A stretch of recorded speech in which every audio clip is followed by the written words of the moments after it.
Semoga diterima Bang. Terima kasih, semoga lancar terus usahanya. Terima kasih Bang Ronald, gift bag-nya sudah nyampe di Lampung dengan selamat. Halo guys, ketemu lagi sama gue Ronald di channel Tukang Emas.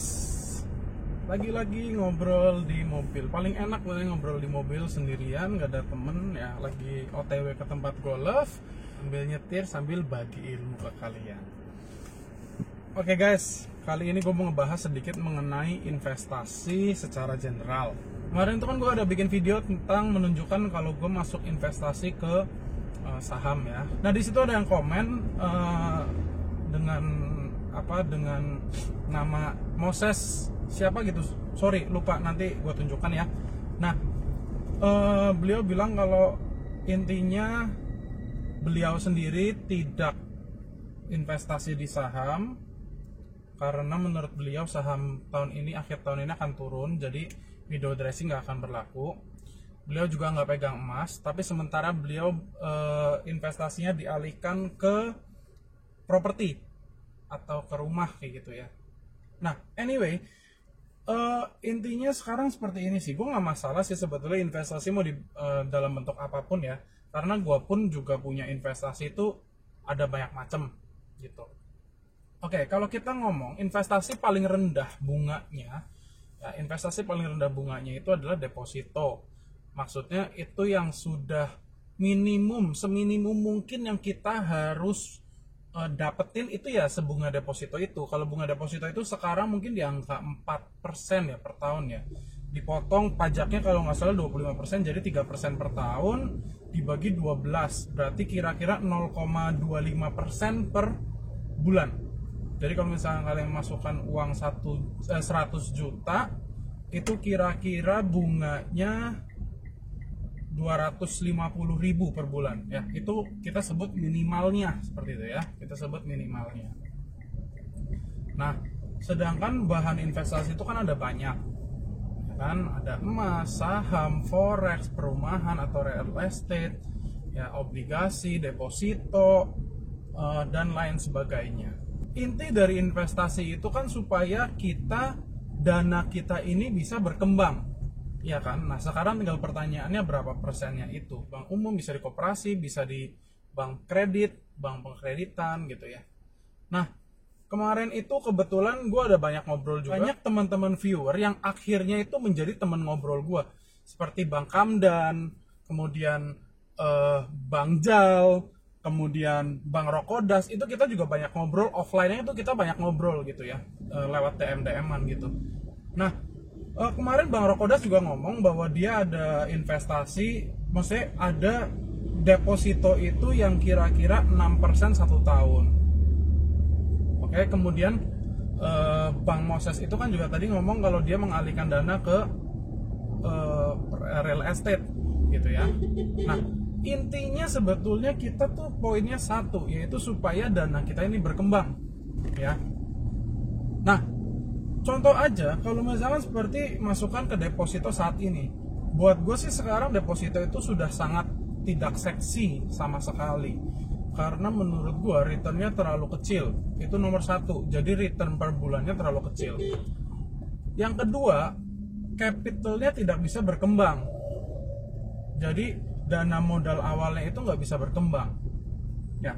Nah nanti kita akan ngeliat, gue akan mencoba untuk bikin satu video khusus gitu ya, karena ada orang yang pernah membandingkan, misalkan memasukkan 500 juta di deposito bank, salah satu bank gitu ya, versus kalau kita beli saham di bank tersebut. Berarti kan kita ngomong investasi saham ya, yang saham, yang perusahaan tersebut, bank tersebut juga memberikan dividen.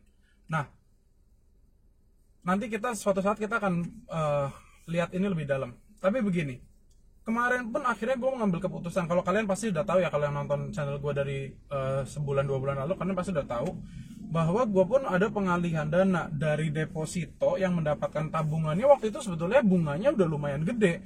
Bunganya itu waktu itu gue dapet kira-kira 8,5% setahun ya, 8,5% setahun. Itu sudah cukup besar, karena sekarang pun bank-bank swasta ataupun bank-bank BUMN itu kebanyakan mereka kira-kira di angka 4 sampai 5 ya, 4,5 mungkin. Nah, itu sudah tergolong besar sekali. Tapi karena gue juga punya passive income ya, gue punya passive income yang returnnya itu 1 bulan kira-kira 5 sampai 8% gitu ya, 5 sampai 7% lah. Jadi gue merasa deposito itu returnnya sangat kecil sekali, investasinya bunganya tuh hasilnya sangat kecil sekali.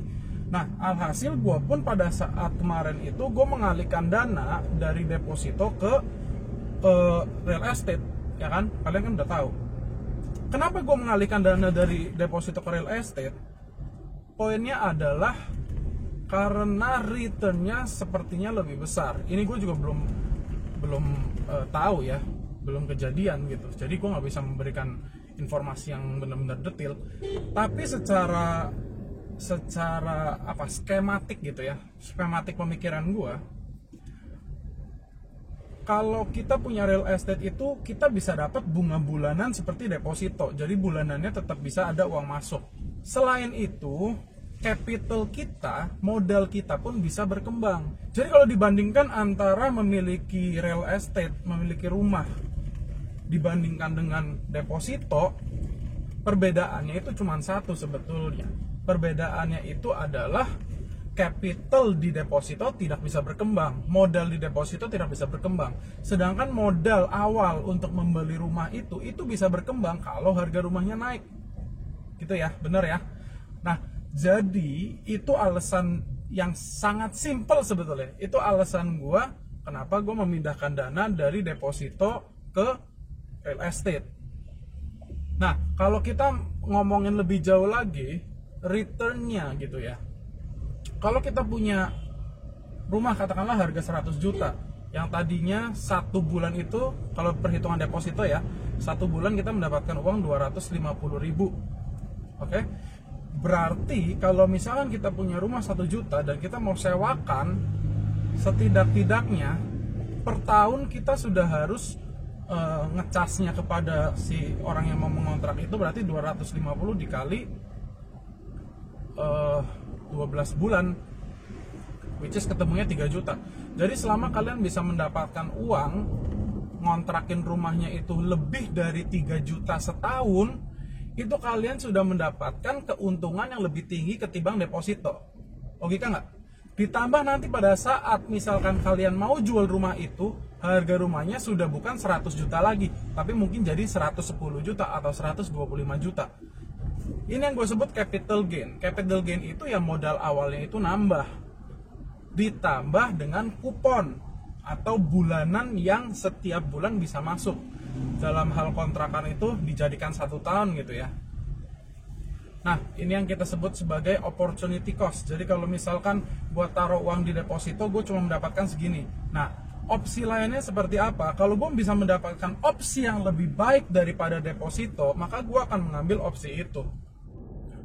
Oke, so mohon maaf kalau agak berlibet-libet, agak susah juga ngejelasinnya sih. Intinya adalah kalau kita punya dana nganggur, ya kan, dana nganggur, lebih baik kita coba untuk investasikan. Sedangkan bahan investasi itu banyak, tergantung dari jumlahnya dan tergantung dari keterbukaan kita terhadap investasi tersebut ya. Gue punya investasi pasif yang dari tadi gue sebut, 1 bulan bisa mendatangkan income kira-kira 5-8%, 1 bulan ya, bukan 1 tahun ya. 1 bulan mendapatkan income 5-8%, tapi ini agresif ya kan, risknya juga besar. Maka dari itu kalau kita bilang secara persentase modal dari seluruh modal yang gue punya, persentasenya hanya sedikit. Sedangkan kalau di real estate dan emas, gue bakal memasukkan lebih besar karena lebih aman, lebih nggak fluktuatif. Kemungkinan untuk ruginya ada, tapi nggak lebih besar daripada yang agresif tadi yang gue sampaikan. Dari itu kalau misalkan investasi yang lebih agresif, pasti kita mengharapkan return yang lebih besar dong. Tapi kalau investasinya pasif, ya katakanlah kalau misalkan kalian punya dana nganggur 10 miliar gitu ya, 10 miliar dimasukkan ke deposito, 1 bulan itu kita udah ongkang kaki aja dapat berapa gitu loh, bisa dapat 25 juta ya kan. Semakin besar modal yang kita taruh di deposito, ya pasti akan semakin besar passive income kita. Maka dari itu tujuan gue pun dalam gue bekerja, bisnis itu ya, itu hanya untuk membesarkan passive income gue, supaya nanti pada saatnya gue udah malas kerja, gue udah pengen jalan-jalan aja gitu ya, yang gue lakukan hanyalah ya udah tinggal pergi aja keluar kota, tinggal jalan-jalan aja ke luar negeri dan sebagainya. Karena meskipun bisnis yang harusnya berjalan ini tetap berjalan gitu ya, gue sudah punya yang lebih aman lagi, yaitu deposito dan lain sebagainya yang mendatangkan gue passive income setiap bulannya. Jadi gue nggak perlu kerja terlalu ngotot gitu ya, tapi udah ada yang sudah pasti dapat, istilah kayak gajian lah. Tapi kan secara gue entrepreneur, gue nggak punya bos gitu ya, bosnya adalah diri gue sendiri. Alhasil gue harus nyari gajian buat gue. Nah ini passive income seperti ini itu adalah gajian untuk gue. Oke, semoga topik kali ini membantu kalian ya. Jangan takut untuk diskusi. Gue nggak pernah menyalahkan orang pada saat komen. Please komen aja, kita bisa diskusi rame-rame, kita bisa diskusi bareng-bareng. Kalau kalian mau pun gue bisa bahas topik yang kalian mau tanyakan di video seperti ini gitu ya. Oke, segitu dulu guys video gue hari ini. Thank you buat yang udah nonton dari awal sampai akhir. Jangan lupa tinggalin komen dengan hashtag Tebas dan tinggalkan Instagram kalian. Tolong bagikan video-video gue, channel gue kepada teman-teman kalian supaya lebih banyak teman-teman yang nonton, sehingga kita give back-nya bisa lebih banyak lagi. Semakin banyak teman-teman yang nonton, semakin banyak ads-nya, semakin banyak income gue per bulan, give back untuk kalian akan semakin banyak. Thank you and see you on the next video. Bye.